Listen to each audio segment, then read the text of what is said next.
The sights and sounds from 9/11 are as hard to forget as they are to watch. What happened that morning killed thousands of people, brought this country to a standstill, and changed the United States forever. What we're about to see may be upsetting, but 20 years ago, millions of Americans vowed to never forget.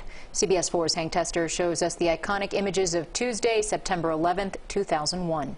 We understand that there has been a plane crash on the southern tip of Manhattan. Most of us woke up that Tuesday morning and saw this. How could a plane crash into the World Trade Center on such a beautiful and clear morning? It was 8:46 a.m. At 9:03 on live television, any hope this was an accident vanished. A second jet hit the South Tower. The White House Chief of Staff walked to the stage during an event at an elementary school in Sarasota to tell the President, George W. Bush, America was under attack. We continued watching in horror as people with no way out gasped for breath out of the windows of the World Trade Center, waited for a rescue that would never come. Several chose to jump.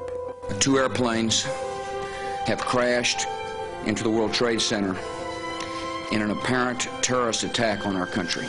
By 9:30, President Bush addressed the nation in Sarasota, then boarded Air Force One without a destination. The Secret Service determined it wasn't safe to take him back to the White House. With the eyes of the world on the Twin Towers, it would have been reasonable to assume this day could not possibly get any more tragic or terrifying. At 9:37, it did. The Pentagon, headquarters of the world's most powerful military, was hit by a third hijacked plane. 9:59 a.m., the South Tower collapsed. 4 minutes later, United Flight 93 crashes into a field in Shanksville, Pennsylvania. Heroic passengers on the hijacked plane bound for Washington fought and won the first battle of this new war on terror. And by 10:28, the World Trade Center's North Tower collapsed. On the streets of Lower Manhattan, people ran for their lives.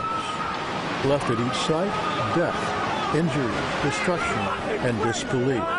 And from coast to coast, a grief, fear, a newfound sense of patriotism, and a vow to never forget.